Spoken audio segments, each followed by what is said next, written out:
Fala pessoal, esse é o módulo 38 da nossa frente 2.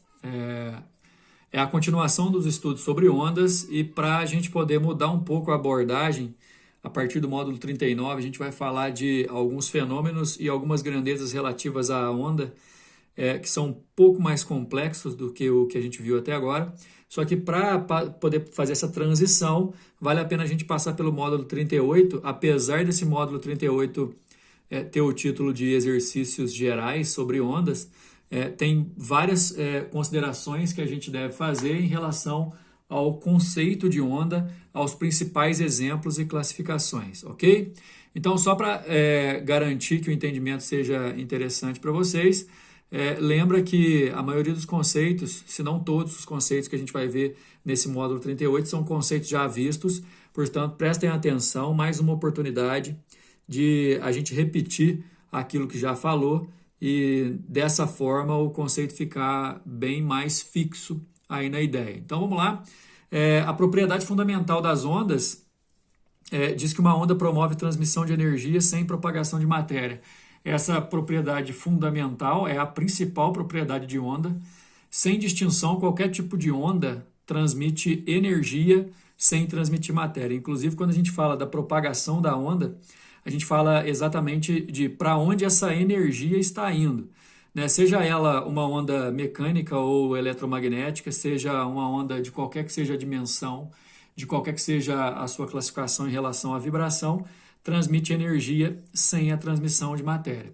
De acordo com a natureza das ondas, a gente pode classificá-las em ondas mecânicas ou ondas eletromagnéticas. A diferença é bem tranquilo de se entender que é a necessidade ou não necessidade de meio material para se propagar. As ondas mecânicas necessitam de um meio material para se propagar, enquanto as ondas eletromagnéticas podem propagar-se em alguns meios materiais e também no vácuo. Então, se o principal exemplo de onda mecânica é o som não se propaga no vácuo. O principal exemplo de onda eletromagnética é a luz pode propagar-se no vácuo, além de poder se propagar no ar e em vários outros meios transparentes. Outros exemplos de ondas de natureza mecânica que precisam do meio material são as ondas numa corda ou numa mola, que precisam da corda e da mola para poder transmitir energia, onda na superfície de líquidos e por aí vai. As ondas eletromagnéticas também podem ser, além da luz, raio-x, micro-ondas, ondas de rádio, ondas de transmissão no geral, radar, raio laser. Bom, para ser mais sincero, a onda eletromagnética é o assunto mais recente nosso e vocês podem diferenciar todos esses tipos de onda eletromagnética, que a gente chama também de radiação eletromagnética, pela sua frequência. Lembrando que o comportamento é inverso em relação à frequência e comprimento de onda quando ondas eletromagnéticas estão no mesmo meio. Diante de qualquer que seja o tipo de onda mecânica ou eletromagnética, faz sentido também a gente classificá-las enquanto a direção de propagação e de vibração. Enquanto a direção de propagação e de vibração elas são cortantes, né, são perpendiculares, a gente classifica a onda como onda transversal. Toda onda eletromagnética, por exemplo, é uma onda transversal. Os campos elétricos e magnéticos que sustentam a onda na sua propagação, no caso da onda eletromagnética, são perpendiculares à vibração e, portanto, toda onda eletromagnética também é transversal. A questão, o som não é uma onda transversal, porém, uma onda mecânica do tipo uma onda numa corda, ela é transversal também. Isso vai depender da propagação e da vibração dela.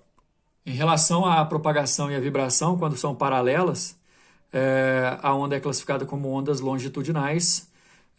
As ondas sonoras nos fluidos, o som, por exemplo, nos líquidos e gases, constituem vibrações longitudinais. As ondas numa mola, por sucessivas compressões e descompressões, igual está aqui, a gente tem também ondas longitudinais.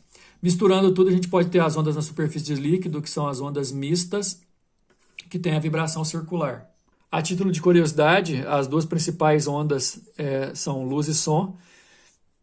A luz, onda eletromagnética, extremamente rápida no vácuo, com 3 vezes 10 a oitava metros por segundo de velocidade, com a sua velocidade dependendo do meio de propagação, assim como a gente viu lá no estudo da óptica. A velocidade da luz depende de uma grandeza que a gente chama de índice de refração. Para a luz, quanto mais denso, digamos assim, quanto maior for o índice de refração do meio, menor vai ser a velocidade dela. Então, a gente tem esse comportamento. No caso do som, é o contrário. Quanto mais matéria tem pelo som ser uma onda mecânica, maior é a sua velocidade. Portanto, ó, velocidade do som no ar, na água, nos cristais. Isso aqui também é muito relativo, tanto é que aqui está em valores aproximados, porque principalmente nos fluidos, como ar e água, a velocidade do som também depende da temperatura. Para o estudo matemático das ondas, a gente falou sobre frequência, que é o número de oscilações durante um intervalo de tempo que essa onda consegue fazer. A unidade fundamental para a gente aqui é o Hertz, que significa uma oscilação por segundo, mas também tem o RPM, né, rotações por minuto, que basta você dividir por 60 que você descobre em Hertz. O período, que é o tempo para uma oscilação completa, é o intervalo que a onda percorre quando ela... É o intervalo que decorre, quando a onda percorre uma distância que é igual ao seu próprio comprimento. Frequência e período são inverso um do outro. Como eu disse, a unidade da frequência é o Hertz. Kilohertz, megahertz são múltiplos do Hertz também, que são normalmente usados. Aqui a gente tem uma frente de onda que serve como uma modelagem do que a gente precisa entender. Os pontos mais altos são cristas, os pontos mais baixos são vales. A distância que compreende uma vibração completa, igual essa daqui por onde o lápis está passando, é o comprimento de onda, que também é a distância entre duas cristas ou dois vales consecutivos. Disso tudo, decorre que no meio a velocidade da onda é constante, ela pode ser calculada por comprimento vezes frequência, ou então dividindo o comprimento pelo período. Principalmente essa primeira parte aqui, ó, em relação a duas ondas de mesma natureza, no mesmo meio e com variáveis diferentes, se a velocidade é a mesma, frequência e período são inversamente proporcionais, assim como a gente viu com as ondas eletromagnéticas. Bom, pessoal, aí lá na página 153 a gente encontra alguns exercícios para fazer o que a gente pode considerar como um desfecho em relação à primeira parte do estudo das ondas, para a gente, como eu disse no começo do vídeo, falar de alguns assuntos um pouco mais complexos do que aquele que a gente falava até agora, que são assuntos bem básicos e fundamentais para a nossa sequência. Vamos lá para o exercício número 1. No mar, quando a amplitude das ondas aumenta, elas perdem seu formato senoidal, suas cristas tornam-se pontudas e seus vales adquirem forma de calha. Quando a amplitude cresce muito, as ondas quebram. Avalia-se empiricamente, através de observações por testes, que a onda se quebra quando sua altura h atinge 1/7 do comprimento de onda lambda. O módulo da velocidade de propagação de uma onda no mar pode, com uma boa aproximação, ser calculado pela expressão V igual a G vezes D, em que raiz quadrada de G vezes D, em que G é o módulo da gravidade e D é a profundidade do mar no local da propagação. Considere que em uma região onde a profundidade do mar é de 4,9 metros, as ondas se quebrem quando sua altura atinge 2 metros, conforme a figura. Lembrando, pessoal, que essa altura de 2 metros ela vai representar, portanto, 1/7 do comprimento de onda, já que quando ela atinge 1/7, ela quebra. Aí a questão adotando-se a gravidade igual a 10, a frequência com que as ondas estão oscilando nessa região é D. Antes da gente ir para a resolução propriamente dito, que eu quero que vocês entendam? Com essa equação que o exercício deu, o G valendo 10 e o D, que é a profundidade local, valendo 4,9, a gente consegue calcular a velocidade da onda. Com essa informação aqui da altura de quebra dela, que é de 2 metros, e levando que ela quebra com 1/7 do comprimento, a gente consegue achar o comprimento. Com esse comprimento e a velocidade calculada aqui, eu consigo calcular a frequência. Dá uma olhada. Perceba que é uma sequência lógica da resolução, com a fórmula que o exercício deu, o G valendo 10 e 4,9 a profundidade, vai dar raiz quadrada de 49, a velocidade da onda naquele momento é de 7 metros por segundo. E quando ela quebra, a altura de quebra dela é 1/7 do comprimento de onda que ela tem. Se a altura de quebra dela na questão que a gente está resolvendo é de 2 metros, você vai falar que 2 metros é igual a 1/7 desse comprimento de onda, e aí multiplicando cruzado você acha que o comprimento de onda é 14. Com a velocidade e o comprimento de onda, usando a relação fundamental da ondulatória, velocidade é igual a comprimento de onda vezes frequência, para isolar meio Hz, resposta da letra A. Número 2, uma questão extensa, a gente vai resolver aí item por item. Lasers pulsados de altíssima potência estão sendo construídos na Europa. Esses lasers emitirão pulsos de luz verde. Cada pulso terá 1 vezes 10 a 15 watts de potência e duração de cerca de 30 vezes 10 a menos 15 segundos. Com base nessas informações, determine. A gente vai ter que calcular o comprimento de onda, a energia contida nesse pulso, o intervalo de tempo durante o qual a lâmpada de LED de 3 watts deveria ser mantida acesa de forma a consumir a mesma energia que esse laser, e na letra D o número N de fótons em cada pulso. Com alguns dados, né? A frequência é 0,6 vezes 10 a 15, que é a frequência da luz verde, velocidade de 3 vezes 10 a oitava, energia do fóton e a constante de Planck, para a gente poder resolver a questão aí.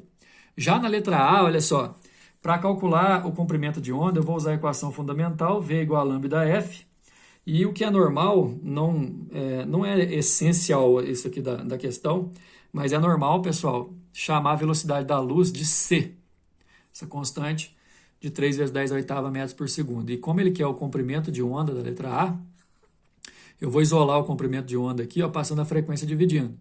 Então eu tenho, ó, o comprimento de onda é a velocidade da luz, que é 3 vezes 10 a oitava, dividido por 0,6 vezes 10 a 15, que é a frequência. 3 por 0,6 vai dar 5. 10 a oitava por 10 a 15 dá 10 a menos 7. 5 vezes 10 a menos 7 é o nosso comprimento de onda. A letra B, pessoal, a energia E contida em um pulso. A energia E contida em um pulso é daquela aula de quantização da energia, quantização da onda eletromagnética. A energia do fóton é a constante de Planck vezes a frequência. Certo? Só que aí tem um outro detalhe. A gente tem uma informação sobre o pulso lá no exercício, que é a potência de 10 elevado a 15 e o tempo é de 30 vezes 10 elevado a menos 15. Aí lembrando que em qualquer situação potência é a energia pelo tempo, é o joule por segundo, é o watt, né? Para calcular a energia você pode multiplicar cruzado. Então a energia vai ser potência vezes tempo, a potência é 1 vezes 10 a 15, isso aqui o exercício deu, e o tempo que dura o pulso, 30 vezes 10 a menos 15 segundos, também o exercício deu, só multiplicar. 10 a 15 com 10 a menos 15 dá 10 elevado a 0, que é 1. Então, 30 joules é a energia de um pulso, resposta da letra B. A letra C, pessoal, aqui, ó, o intervalo de tempo ΔT durante o qual uma lâmpada de LED de 3 watts deveria ser mantida acesa de forma a consumir a mesma energia. E aí a gente vai usar exatamente a mesma ideia, que aí a potência vezes o tempo vai dar energia, só que o que vai mudar é que a potência da lâmpada de LED agora é de 3 watts, não é aquela potência toda de 1 vezes 10 a 15. Né? Obviamente, o tempo também era pequeno, então o tempo da lâmpada de LED, que tem a potência muito menor, o tempo vai ser muito maior em comparação ao laser. Né? Isolando o tempo, energia sobre potência. A energia, ele tem que gastar a mesma energia do LED.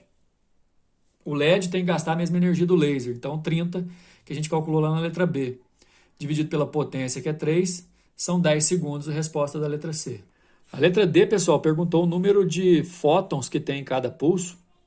E aí é o seguinte, a gente pode calcular a energia de um fóton usando H vezes F, só que se eu multiplicar quantos fótons tem por H vezes F, que é a energia de um fóton, vai dar a energia total, que no caso eu já sei quanto vale. Como ele quer o número de fótons, eu posso pegar o HF e jogar para o outro lado dividindo. Então, se eu pegar a energia total e dividir pela energia de um fóton, eu descubro quantos fótons. A energia total, como a gente calculou na letra B, é 30 joules. A energia de um fóton é o H, que é a constante de Planck, 6 vezes 10 a menos 34, vezes a frequência, que é 0,6 vezes 10 a 15. 0,6 vezes 6 dá 3,6. 10 a menos 34 com 10 a 15 dá 10 a menos 19. Se eu dividir aqui, ó, 30 por 3,6 dá 8,3. E aí eu jogo o 10 elevado a menos 19 para cima, ele muda o expoente. Obviamente ia dar um número gigante de fótons, porque cada fóton é uma partícula mínima de energia que essa luz transmite. Essa é a resposta da letra D. Questão número 3. Durante seus estudos de preparação para o vestibular da Fundação Getúlio Vargas, um aluno pensa acerca da luz visível que se propaga no ar de seu ambiente a uma velocidade de módulo bem próximo de 3 vezes 10 oitava metros por segundo. Consultando seus apontamentos, verifica que se trata de uma onda e que sua frequência média de vibração é da ordem de 1 vezes 10 a 14 Hz. Ele ouve uma buzina que emite um som agudo vibrando a uma frequência estimada de 1 kHz, cuja velocidade de propagação no ar tem módulo de 320. Gente, atenção, porque fala de luz e de som. A relação comprimento de onda L dividido por comprimento de onda S entre os comprimentos de onda da luz e do som citados é mais próxima dele. O que eu quero que vocês entendam? A gente tem para a luz velocidade e frequência, então eu consigo achar o comprimento de onda. Para o som, velocidade e frequência, então eu consigo achar o comprimento de onda. Usando a relação fundamental V igual a lambda vezes F e isolando o lambda, passando o F dividindo, para a luz eu vou pegar a velocidade e dividir pela frequência. Velocidade 3 vezes 10 oitava, frequência de 1 vezes 10 a menos 4, vezes 10 a 14. Aí eu divido 3 por 1 dá 3, subtrai os expoentes aqui dá 10 a menos 6. 3 vezes 10 a menos 6 é o comprimento de onda da luz em questão. Para o som eu vou fazer a mesma conta, só que a velocidade do som é 320 e sua frequência é 1000, 1 kHz, 1000 Hz. Então, se eu dividir o 320 por 1000 dá 0,32, que é a mesma coisa que 3,2 vezes 10 a menos 1. O exercício pediu para a gente dividir o comprimento de onda da luz pelo comprimento de onda do som, então é isso que a gente vai fazer. 3 vezes 10 a menos 5 dividido por 3,2 vezes 10 a menos 1, como pediu aqui, ó, mais próximo de, vamos considerar que 3 por 3,2 dá 1, e esse por esse você conserva a base e subtrai os expoentes, dá 10 a menos 5. Então é bem próximo de 10 a menos 5, resposta à letra E. Número 4, a figura a seguir representa um trecho de uma onda que se propaga a uma velocidade de 150 metros por segundo. Temos a velocidade. Isso aqui, pessoal, 2,2 compreende duas amplitudes da onda. A amplitude dessa onda aqui, ó, na verdade, é do meio aqui até o ponto mais alto. É 1,1 a amplitude. E aqui dentro, ó, distância de 1, 2, 3,5. 1, 2 e meia. Ó, tem um comprimento de onda aqui, um comprimento de onda aqui, mais meio aqui, ó. 2 comprimentos e meio numa distância de 7,5 para a gente achar o comprimento e o período, que é o que o exercício está querendo. Então, olha só, como eu disse, a amplitude que está sendo representada ali, na verdade, está sendo o dobro da amplitude, né? Porque a amplitude é só do meio até a parte mais alta, que está 2,1, então a amplitude é a metade, é 1,1 amplitude. 2,5 comprimentos de onda que você consegue entender lá naquela figura. Vou mostrar para vocês qual que é a marcação que você tem que fazer. Olha só aqui de novo, ó.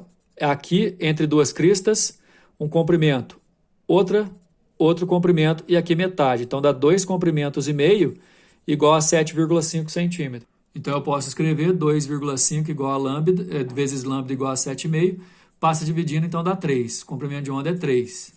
Com a velocidade que o exercício deu de 150 metros por segundo e fazendo V igual a lambda sobre período, velocidade 150 metros por segundo. O comprimento de onda, se a velocidade está em metros por segundo, tem que estar em metros o comprimento. 3 centímetros dá 3 vezes 10 menos 2. Sobre o período, aí é só eu trocar, passar o 150 para cá dividindo. E 150 é 1,5 vezes 10 ao quadrado. Aí o que eu faço? 3 por 1,5 dá 2. 10 a menos 2 por 10 a 2 dá 10 a menos 4 segundos. Esse é o período. Então, amplitude 1,1, comprimento de onda 3 centímetros e o período 2 vezes 10 menos 4 é a resposta da letra C. Já pedindo desculpas por conta da apostila aqui rasgada, eu fui destacar, acabei puxando muito forte e abri um rasgo ali na questão, mas dá para a gente acompanhar. Desculpa aí, viu, gente? O eletrocardiograma número 5, exame utilizado para avaliar o estado do coração de um paciente, trata-se do registro da atividade elétrica do coração ao longo de um certo intervalo de tempo. A figura representa o eletrocardiograma de um paciente adulto, descansado, não fumante, em um ambiente de temperatura agradável. Nessas condições, é considerado normal um ritmo cardíaco entre 60 e 100 batimentos por minuto. Repara que a gente tem um padrão ondulatório aqui, ó. Dentro de um período de 6 segundos, a gente tem alguns padrões repetindo.